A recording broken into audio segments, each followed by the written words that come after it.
Hello.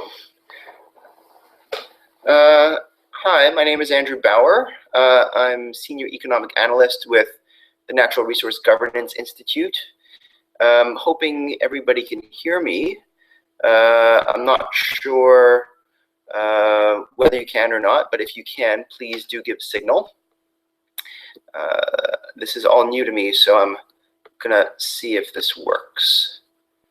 Well, so far so good. All right. So,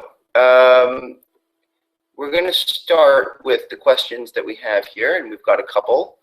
And so the first question, and to give you a bit of a background, my background is in economics. I used to be with the Ministry of Finance in Canada, but now I'm with NRGI and have been for 6 years, before when it was Revenue Watch, working mainly on public financial management and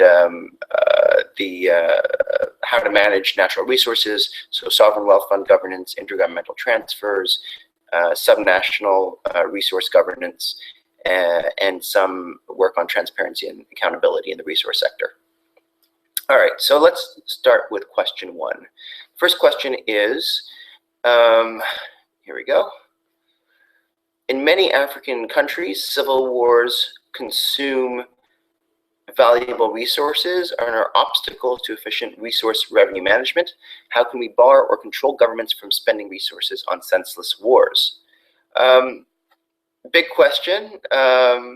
The first thing that comes to mind is creating budget constraints. So there's something which you might have learned a little bit about in the MOOC called a fiscal rule. A fiscal rule is simply a public or a constraint on public finances. In this case, it can be a constraint that earmarks oil, gas, or mineral revenues to specific expenditure items. In other cases, it can be a constraint on debt accumulation or other type of constraint. One of the things that they tried to do in Chad was create a fiscal rule that constrained the government and to prevent it from spending money on arms. So all the oil money had to go through a special institution called the Collège, and the Collège then had to give permission to be able to spend the money, and it was supposed to be designed so that oil money would be spent on, health and education and small infrastructure. In the end, that didn't work out. And one of the reasons it didn't work out was because the government and the war at that time sort of took precedence over the institutional power of the Collège. So that was more important to the government at that time, and so they essentially removed some of the independent members of the Collège and replaced them with friends of the government. But sort of, so basically what this teaches us, or the Chad lesson teaches us, is that we need political buy-in. We can't, international actors and even domestic actors can't control governments from spending money on arms. You need the political support of the top leaders in order to do so. But I think one of the things that this question gets to also is the link between conflict and natural resources. Often we see these natural resource revenues being spent on conflict, but one of the important things to mention is that not all resource conflicts are the same. So Philippe Le Bouillon, who's a professor at the University of British Columbia, highlights three very different types of resource conflicts. One, which he calls the resource curse conflicts. These are conflicts that are created by instability that often goes hand in hand with natural resources. For example, Dutch disease or volatility issues, and so often we see the consequence of that being conflict, like we just saw in Venezuela. Venezuela, oil prices have declined very significantly. That's led to real economic crises and therefore demonstrations in the streets. Another type of conflict or resource conflict he identifies are what he calls resource conflicts, which are conflicts that over resources, where different rebel groups or the government are fighting over a mine or an oil field. This is what we saw in Sierra Leone, for example. And there, the only solution really is peacekeepers and ending that war. And then the third type of conflict are what he calls conflict resources, conflicts that are financed out of oil, gas, or mineral revenues. So, for example, that's what we see in Myanmar is the WA groups and the military and even some Kachin groups. They're all financing their activities partly or in large part with jade revenues, either by owning the jade mines or by taxing the jade as it goes to the Chinese border. And in that case, one of the solutions could be resource revenue sharing. So the solution to these problems really depends on the type of resource conflict it is. If it's a Venezuela case, really what you need to do is work on macroeconomic management. If it's a Sierra Leone case, you need to end the war and bring in peacekeepers. And if it's a conflict resource, like in the Myanmar case, revenue sharing and peace building are all parts of the solution. Hope that answers your question. All right. So let's go on to the next question. The next question comes from Francisco Acuna.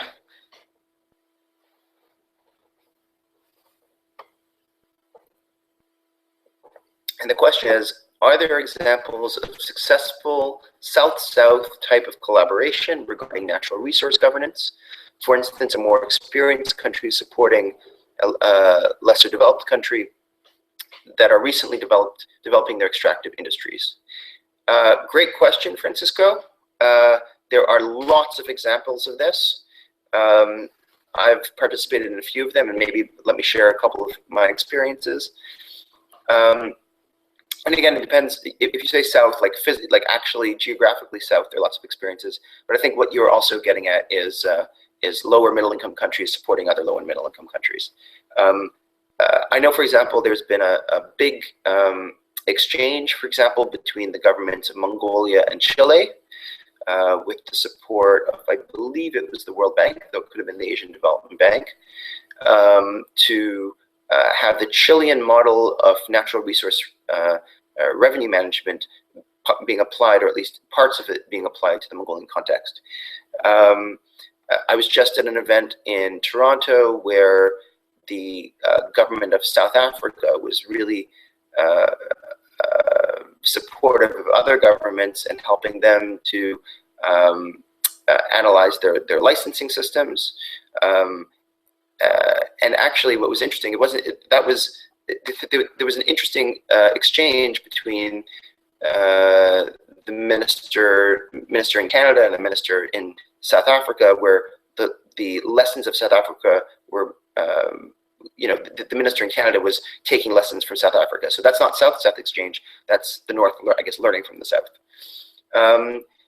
But and one of the things that we try to do at NRGI is a lot of events that are exactly what you're talking about, South-South. So bringing, for example, politicians or government officials together from, say, across the Central Asian region, Azerbaijan, Mongolia, Kazakhstan, Russia, and having them exchange their views on resource revenue management. So all this to say is, yes, Francisco, there are tons of examples out there. But then I guess the second part of your question is, have they been successful? Let me just say, in the Mongolian case, I'm not so sure. Often when you have these exchanges, it's just a handful of people going from one country to a different country. To be honest, I'm a little bit cynical about some of these trips, which are not where there is maybe some learning taking place, but really they're rewards to politicians or government officials for doing a good job or for whatever reason. What we like to see is maybe more collaboration, long-term relationships between these two, between countries, which I would say doesn't exist very, very much, either whether it comes to south-south or north-south or north-north. Countries, for whatever reason, often like to make their own laws, especially when it comes to management of their natural resource sectors. But to answer your question, yes, there are lots of examples.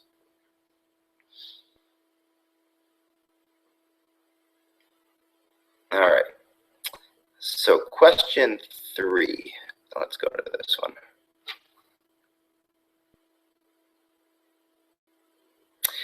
The question is, are there international treaties that resource countries sign to ensuring that they manage their resource revenues well? Great question. I don't know who asked this question, but it's another great question.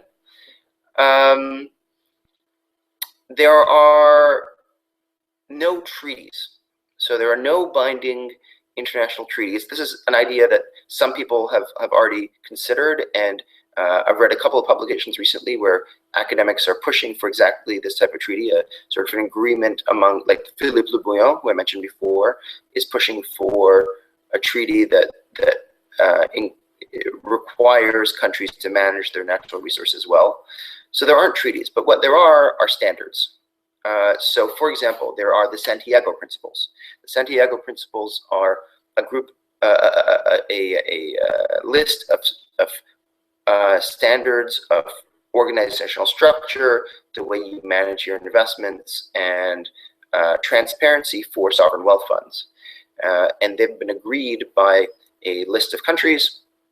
I think now it's got to be about 30, 40 countries that they will govern their sovereign wealth funds by these standards.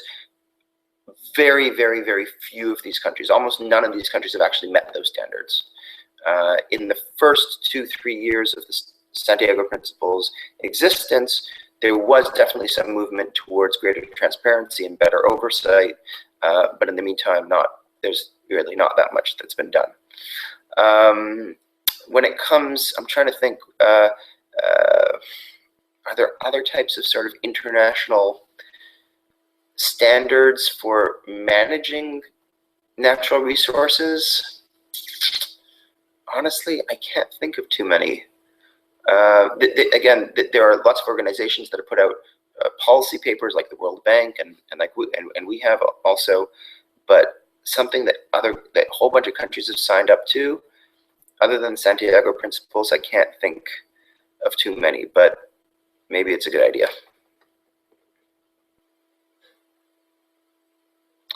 Okay, let's go on to our next question.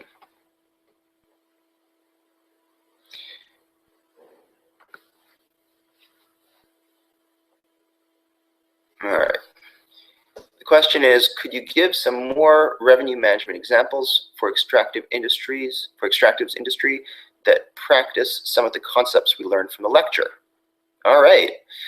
Wow, that's a big, broad question. Sure. Okay. So in the lecture, we discussed a number of things. We discussed fiscal rules. We discussed sovereign wealth fund governance, and how to deal with big problems like volatility and Dutch disease, and having a finite resource. So, what are some of the examples? Maybe it might be a good idea to start with certain concepts like volatility. How many countries out there have managed natural resource volatility well, meaning that their budget expenditures don't go up and down drastically when oil revenues or mineral revenues go up or down? Really, there are only a handful. So the good examples out there are Norway, Chile, Saudi Arabia, Qatar, Peru. Beyond those 5 countries, at the national level, it's very difficult to find good examples. At the subnational level, of course, there are many. In the United States, and keep in mind, in the United States and Canada, oil, gas, and minerals and those revenues are mainly collected by states and provinces, not by the national level governments. There are certain provinces and states who have managed those resources really well, like Wyoming, and a couple of others. So that's when it comes to volatility management. When it comes to saving for the future and making sure that we're in a good, basically not consuming all of our natural resource revenues, but saving some and investing a lot for the future. There are, again, a lot of really good examples we can point to.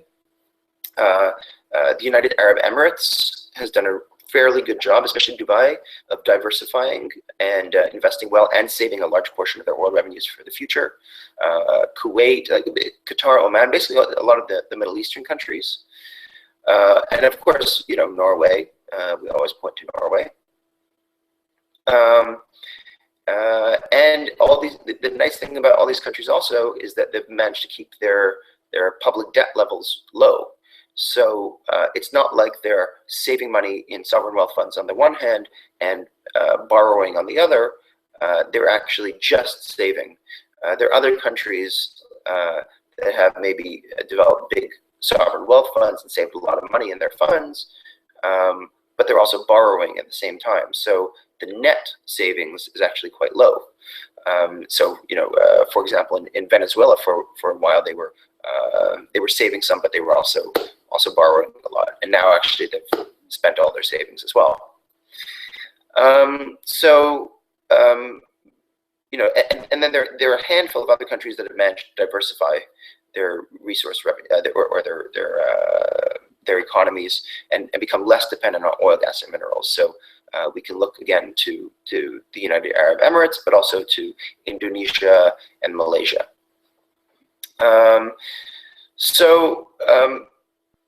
Like I said, it's a very broad question, but I would say that there are a handful of really good stories out there, but the vast majority of stories are less positive. Mongolia, for example, right now is about to, their debt level is very, very high. They are likely to, at the very least, have a liquidity to be able to pay back their debt or borrow more to pay back their debt as of next year, according to the IMF. And basically, the reason they got into the situation is they spent a lot of money when copper revenues started to flow, and even before the copper revenues started to flow. And as a result, they are in very big trouble. And now, when copper revenues have declined, they're borrowing at over, in some cases over 10% per year in real terms on U.S. dollar bonds. They're in big trouble. So that's an example of a country maybe that hasn't managed their natural resource revenues very well, but hopefully in the future we'll do a better job. Hope that answers your question.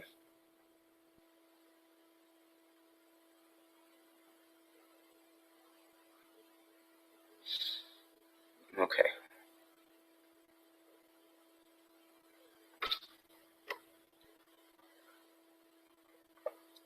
Okay. The next question asks, increasingly communities are requesting and getting benefits from local extractive projects. How can these communities manage their resources, especially since they may not have a great deal of experience? What sorts of investments should they choose? Wow, another big question. Okay, so let's talk a little bit about benefit sharing. There are a number of ways that communities can benefit from their natural resource revenues. And when we say communities, we can either talk about the individuals, the households, or the affected communities, meaning the villages, or the governments in those affected communities. So we can. So when it comes to governments can benefit either through direct taxation, so local governments can tax companies directly, or they can get intergovernmental transfers. And one of the things that we're working on right now with the UNDP is a report on what we call natural resource revenue sharing. So the benefits accruing to local governments from oil, gas, and mining. So they can get transfers from the central government, or they can receive they could collect revenues directly from companies. But the other ways that local communities can benefit from these resources is, for example, through local content, which is basically non-fiscal benefits like employment for local, procurement, so the operating companies can procure from local businesses. They can participate directly, local businesses can participate directly in mining or in oil, either exploration or production. So that's local content. There can also be mandatory payments. So for example, in Kyrgyzstan, companies must make payments to local communities where they're operating. And then, of course, there's CSR payments. The CSR is corporate social responsibility, which are basically voluntary payments that companies make to local communities, sometimes in the form of special funds, but like the Raglan Fund up in Quebec, and sometimes in the form of basketball courts and contributions to the local health center or something like that. So basically, these are the different ways that they can benefit.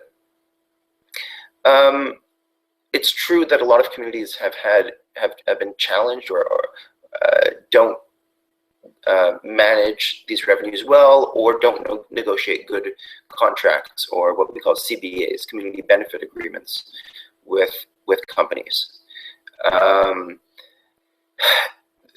There are, again, a handful of good examples. I mentioned the Raglan Trust up in Quebec before. This is a good example. Basically, it's a large mine in a very rural area, and they spent many, many years negotiating an agreement with the local community, and in doing so came up with an agreement of basically where they pay millions of dollars to the local community, and the local communities then split up the money depending on, number one, how affected they are by the mining in terms of environmental impacts and impacts to livelihood, and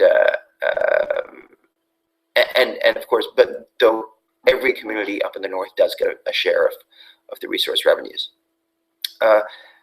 And how have these communities used the money? They've used it for education, they've used it for health, but they've also given out a fair amount in cash.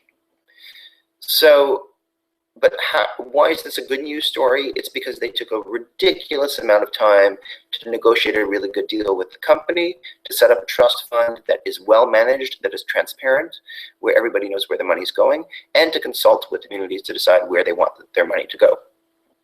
So that's the success story. Let's be honest, that's the exception, not the rule. The rule is that many communities have not managed their money well, or they have just not collected their fair share. In the Philippines, for example, indigenous communities are entitled to a minimum 1% royalty on all mining in their, and what are called ancestral domains. They have not received their 1% in many cases. So as a result, they're not even able to manage the money. So the question is, how can that situation be improved? Well, I think number one, there can be standard community benefit agreements, or at least a template that needs to be filled out. Right now, each community has to negotiate its own deal with companies, and as you can imagine, they're often outmanned and out-lawyered by companies. So that's the first thing. Number two, they need support, they need training, and organizations like our own and other organizations out there have, and continue to do work on helping local communities and their lawyers negotiate these CBAs. And then, of course, but they can set up trust funds. And again, and actually, we have a guide called Managing the Public Trust that's supposed to help national government set up sovereign wealth funds, but it's equally applicable to local community development funds. So there are lots of things that they should do. The other question that that was asked was what sorts of investments should they choose. Each community is different. I don't think there's a one-size-fits-all. What you should be doing is coming up with a local development plan that looks at the major obstacles and hurdles to local development, whether it's roads or access to credit or education, and focus in on those things and target those areas that really need addressing in order to generate economic growth in that area, and then fill in those gaps. Often spending, especially from natural resources, is done following either a wish list. So communities get together, they say, we want these 25 things, and so the top 10 are picked, or based on political considerations. So the community leaders or political leaders choose the projects that will benefit them or their friends. So really what needs to happen is you need a local development plan, follow that local development plan, and and that's how the money should be spent. Again, I hope that answers the question.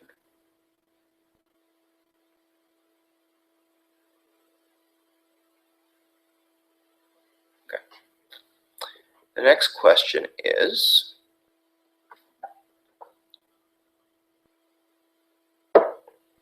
okay, well, I'm not sure I can answer this. Are there cases where countries use revenues from extractives to develop renewable sources of energy? Has that been successful? Are there any obstacles? Okay, this is something that we discussed in Indonesia at length. Earmarking natural resource revenues for renewable sources, renewable energy. I think it's a great idea, but it comes with challenges. And actually, there's Montana is actually doing a fairly good job of in this area, but let's get back to Montana in a second.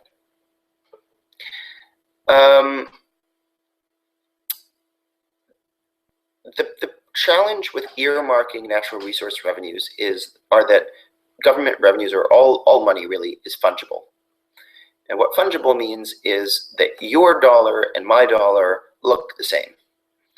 So if I say I'm going to spend $100 on renewable energy, what I can do is if I say I'll spend $100 of oil money, on renewable energy, what I can do is I can take the $100 of oil money, put it towards renewable energy, and then take the $100 that were in renewable energy and shift it over to my pet project or the construction for us. So I just move money around, and the end result is no change at all. So the only way that earmarking works is if the starting amount spent on say renewable energy was zero or near zero. That's the only way earmarking works. So there are cases where, for example, in Montana, like I said, and I believe in Alabama as well, in the United States, where oil or mineral money was earmarked for environmental protection and renewable energy.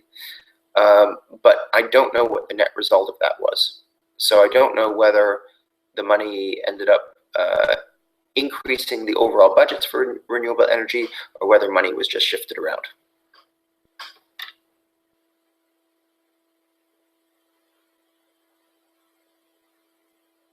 Okay, next question.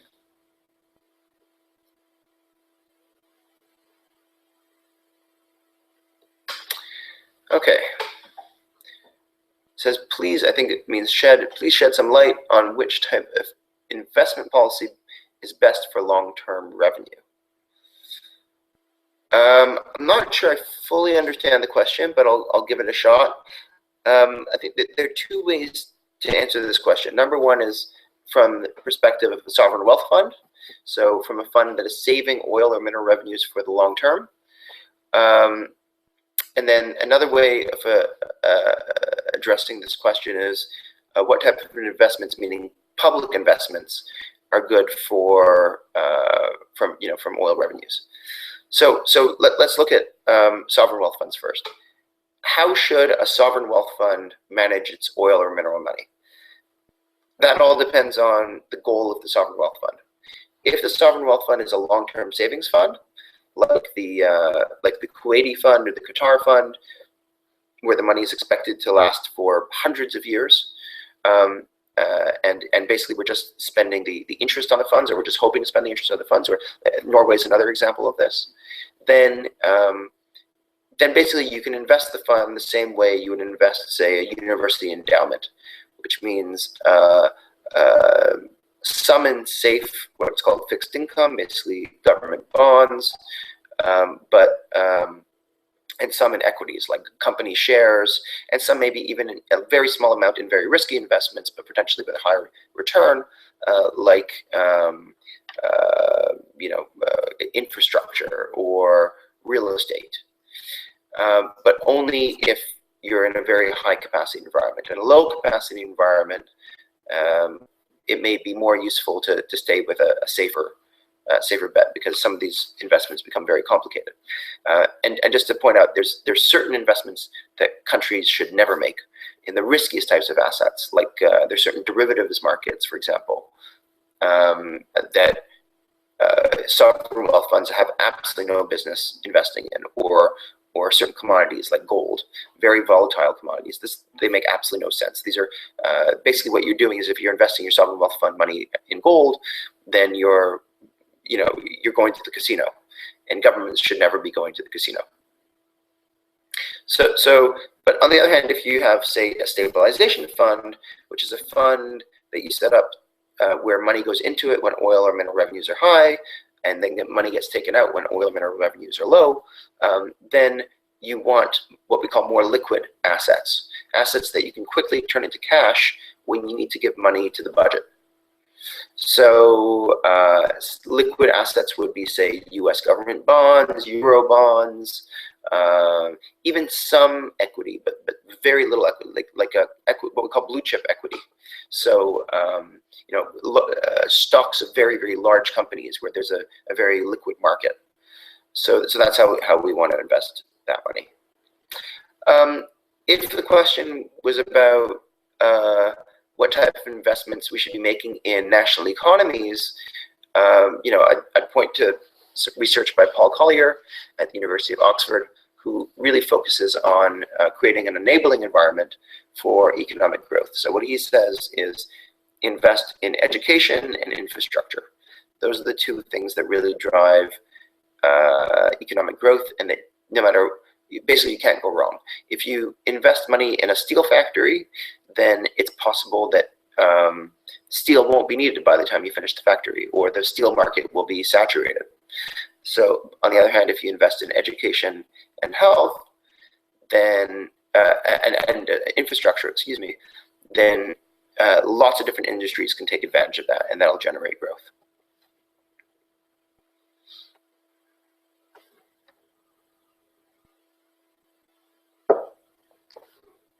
Okay.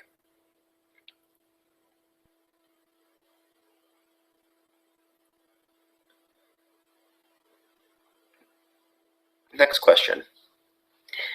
A nation, like many, source-based economy and has indebted itself, consequently defending industry relations. How will the principle of responsible investment hold clout or make influence of transformation with the leading position of conflict? Okay.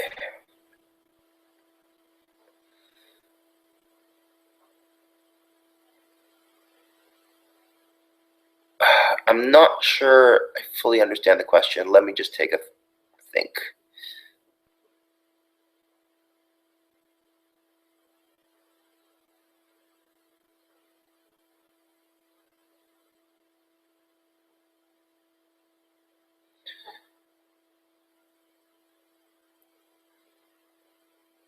I'm going to ask the whoever wrote that question, Amiable Research, to if you could please retype the question. I'm having trouble understanding exactly what the question is. Okay.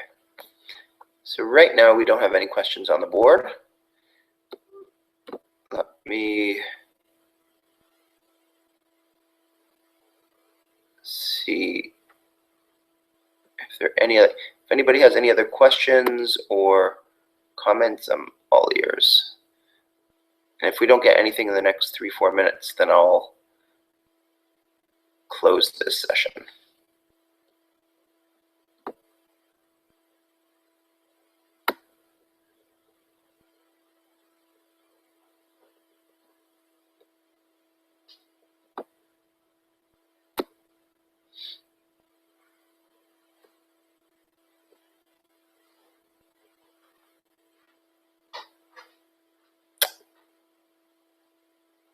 All right. I'll give it another 3-4 minutes. Oh, hold on, we have a question.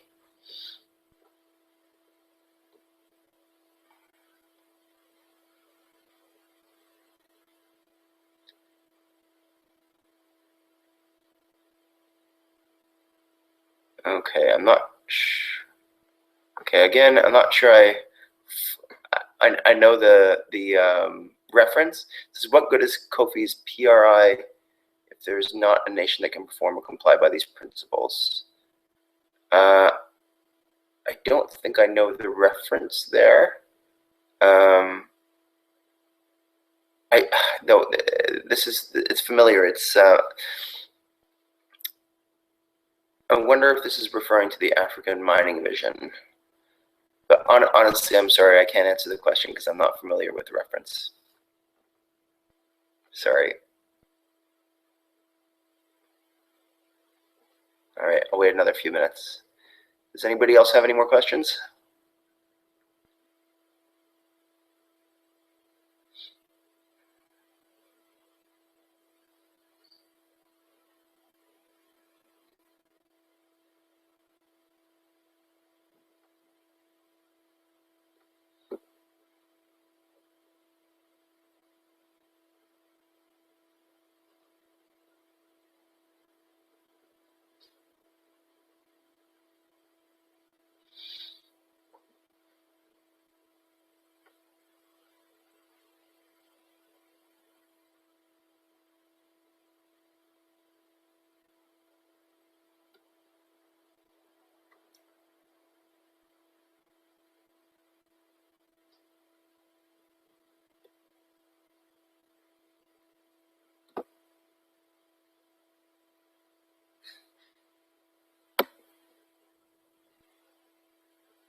All right. Oh, we have one more question. Okay.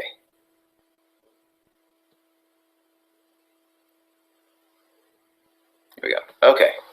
How can countries use their revenues to diversify their economies? Oh, from Jody Liss. Hi, Jody. Oh boy. Okay. How many countries have managed? Let's first look at the global experiences. How many countries have managed to diversify their economies using their resource revenues? Not too many. I mentioned this before. Basically, Malaysia, Indonesia, Canada, United States, though those are very different contexts. What were the other ones? Oh, yeah, and the United Arab Emirates. Beyond that, we don't have too many great examples. So the question is, why were those countries successful and other countries were not? Well, so NRGI many years ago now did a study looking at what did the success stories have in common. And I'll tell you what the success stories had in common. Number one, they had relatively open borders, so open trade relative to the countries that were less. Number two, their governments used their oil and mineral revenues to invest heavily in education and infrastructure, like I was talking about before. Number three, they had political stability and macroeconomic stability. So they managed to not have the volatility that we see in places like Azerbaijan or Venezuela, spending going up and down with oil prices, inflation going up and down with oil prices.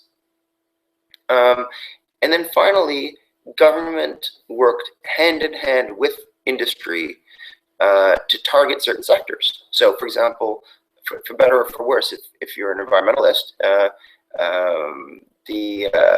Malaysia has, Indonesia also now has expanded into palm oil. They also invested in electronic, small manufacturing. So they really focused on specific sectors, and it was the government working hand in hand. So this was not a purely private sector led development process. This was working together.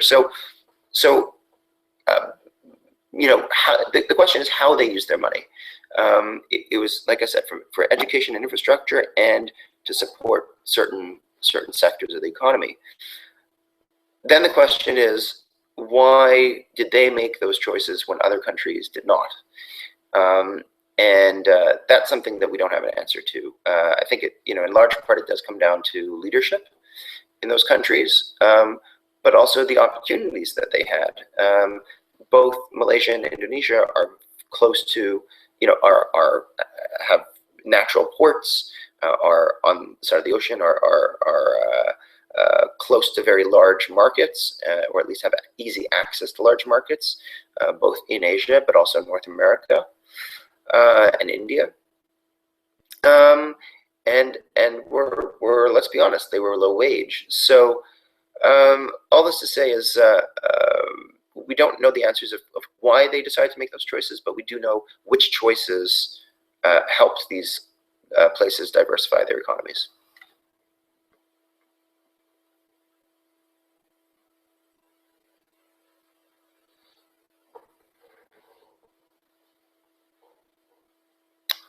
Okay.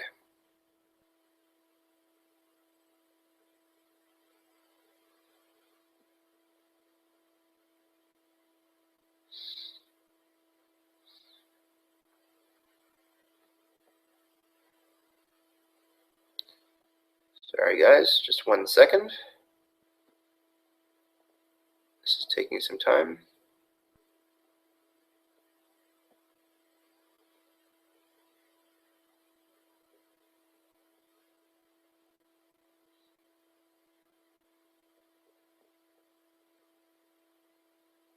Oh no.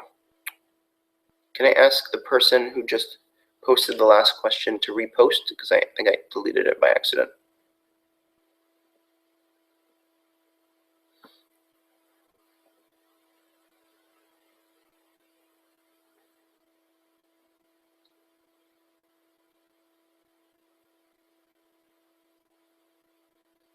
Sorry about that.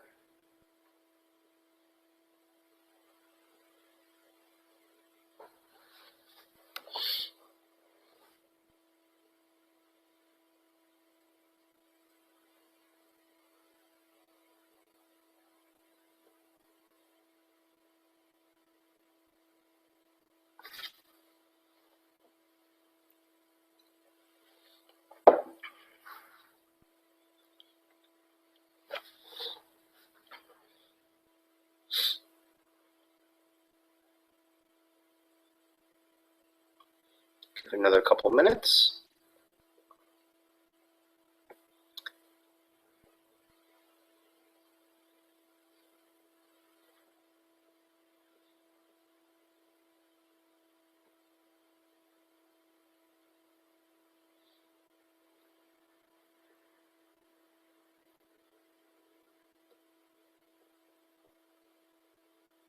Okay. Well, if there are no more questions, then we'll stop the broadcast. Hope that this was useful, guys, and good luck with the rest of the MOOC.